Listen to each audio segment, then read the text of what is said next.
les pièges de la spiritualité et le retour des 5 tyrans.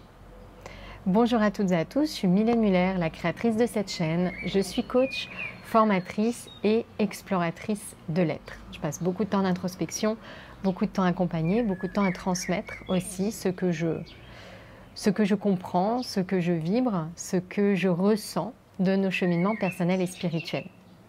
Et dans cette vidéo, je voulais revenir sur les pièges de la spiritualité.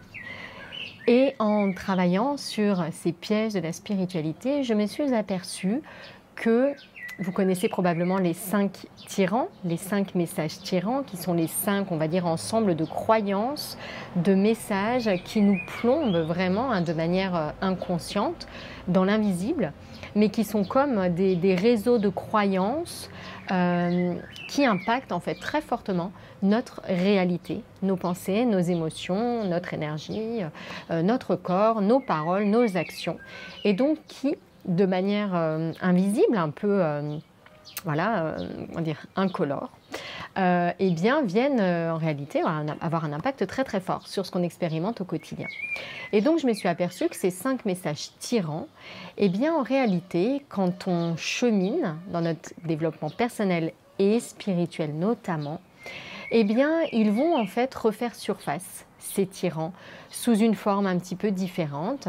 Mais bien souvent, on va retomber un petit peu dans ces mêmes schémas dont on a du mal à se défaire quand on ne travaille pas en profondeur sur ce grand paradigme, sur élever nos vibrations, sur changer nos croyances, mais encore une fois de manière profonde, en prenant de la hauteur, on va avoir tendance à retomber un peu dans ces mêmes schémas. Alors, ce n'est pas parfait, on va dire la corrélation entre les 5 tyrans que vous connaissez, alors je vais peut-être quand même les rappeler.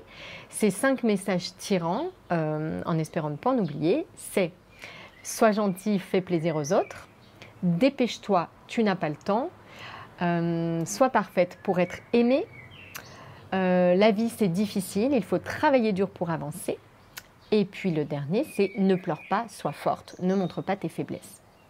Et ces 5 grands schémas qu'on retrouve toujours sous une forme, sous des nuances différentes chez soi, comme je le disais, ils vont refaire un peu leur apparition dès lors que l'on chemine, dès lors que l'on avance en spiritualité. Et ce qui se passe, c'est qu'en réalité, notre mental, tout simplement, s'accapare ce cheminement personnel et spirituel, comme il l'a toujours fait pour tous les nouveaux, domaines qu'on appréhende, qu'on découvre. Et ces 5 tyrans refont en réalité leur apparition. Donc ça nous donne, on pourrait dire, 5 archétypes, 5 portraits, 5 personnages qui vont se manifester dans notre développement spirituel et qui sont autant de pièges. Le grand sujet de fond, c'est évidemment le mental qui continue à s'accaparer le développement spirituel comme un vaste filtre par le biais duquel on appréhende cette spiritualité et donc qui vient déformer en fait cette spiritualité. Alors le premier archétype, le premier personnage, c'est ce que j'appelle la bonne élève. La bonne élève en développement personnel et surtout spirituel. La bonne élève, c'est celle qui veut tout comprendre. Celle qui veut analyser absolument tout ce qui se passe. Celle qui a peur de rater un morceau d'une compréhension de quelque chose, qui a peur de passer à côté d'un concept, d'une idée. Celle qui veut vraiment bien faire, mais qui, pour cela, privilégie le savoir, la collection d'informations. Donc je vous invite simplement à laisser résonner un petit peu ces différentes illustrations, ces 5 modèles, on pourrait dire, 5 personnages qu'on retrouve souvent dans notre développement, et voir un petit peu ce que ça fait émerger chez vous. Est-ce que vous vous retrouvez dans ce modèle, cet archétype de la bonne élève en spiritualité? Là, le deuxième modèle, c'est ce que j'ai appelé la pressée. La pressée, donc là on reconnaît l'injonction, dépêche-toi, le temps manque, il faut aller vite. La pressée, dans le développement spirituel, ce qu'elle veut, c'est que ça aille vite. Alors, les différents portraits se croisent un petit peu, vous l'avez compris. Donc, elle veut que ça aille vite. Elle a le sentiment que son chemin doit être rapide. Elle a tendance à ignorer les besoins de pause. Elle a du mal à accepter les besoins d'intégration silencieuse de ce qu'elle découvre, de ce qu'elle apprend. Elle a tendance à vouloir sauter en fait ces phases d'intégration pour aller directement au prochain contenu, à la prochaine information, à la prochaine invitation, à la prochaine proposition. Voilà, elle veut aller vite, elle veut gagner du temps parce qu'elle a peur de manquer de temps. Le troisième tyran qu'on retrouve ici, c'est ce que j'ai appelé la binaire. Encore une fois, ce n'est pas parfait, c'est un premier jet, on va dire, de réflexion sur ces différents portraits de pièges, différents personnages qui tombent dans le piège de la spiritualité.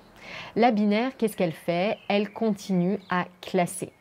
Elle aborde la spiritualité comme elle aborde le reste, et donc d'un côté il y a les bonnes pratiques, de l'autre les pratiques qui ne sont pas réussies.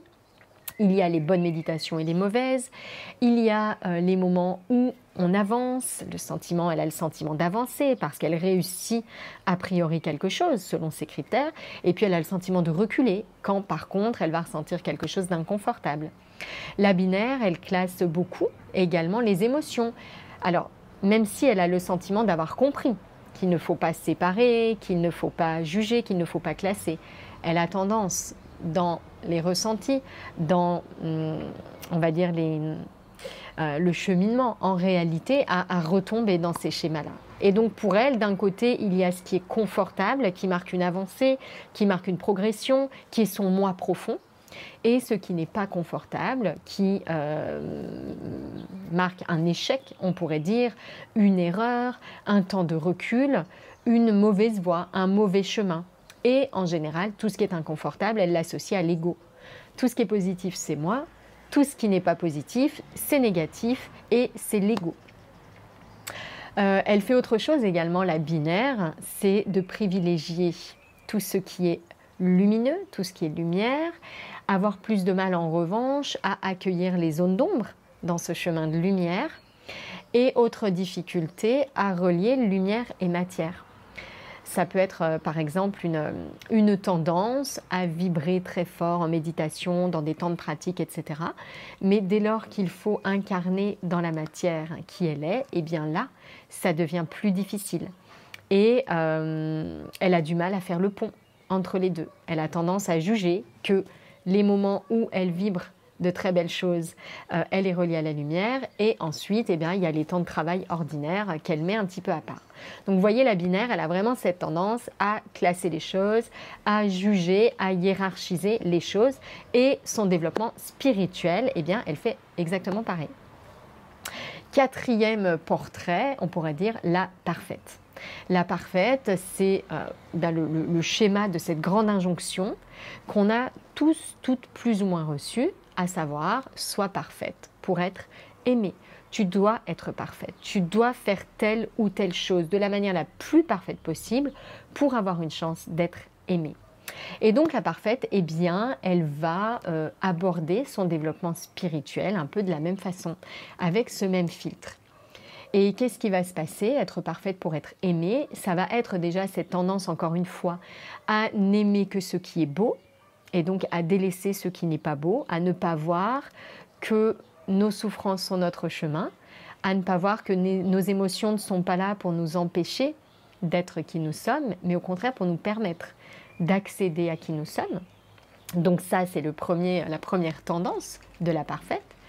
Et deuxième chose également, elle va avoir tendance à s'accaparer peut-être son cheminement pour être reconnue dans la spiritualité.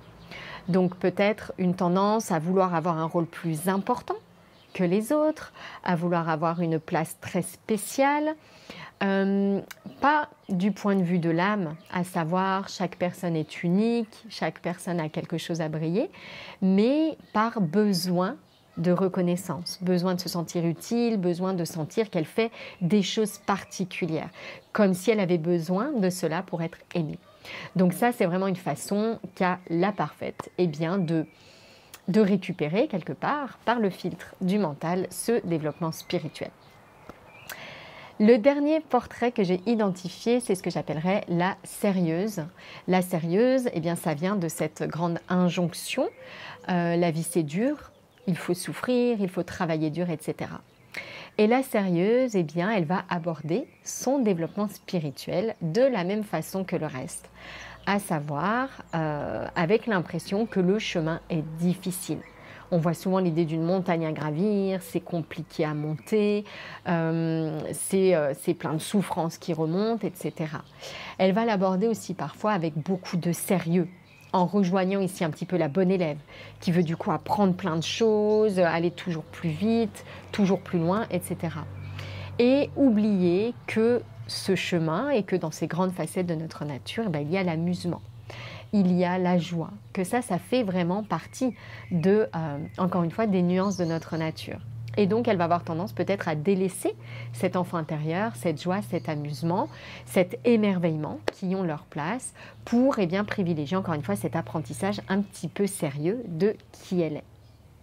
Voilà ce que j'avais envie de vous partager dans cette vidéo, ces 5 portraits, on pourrait dire, ces 5 archétypes, ces 5 façons qu'ont les messages tyrans de repointer un petit peu le bout de leur nez dans notre développement spirituel.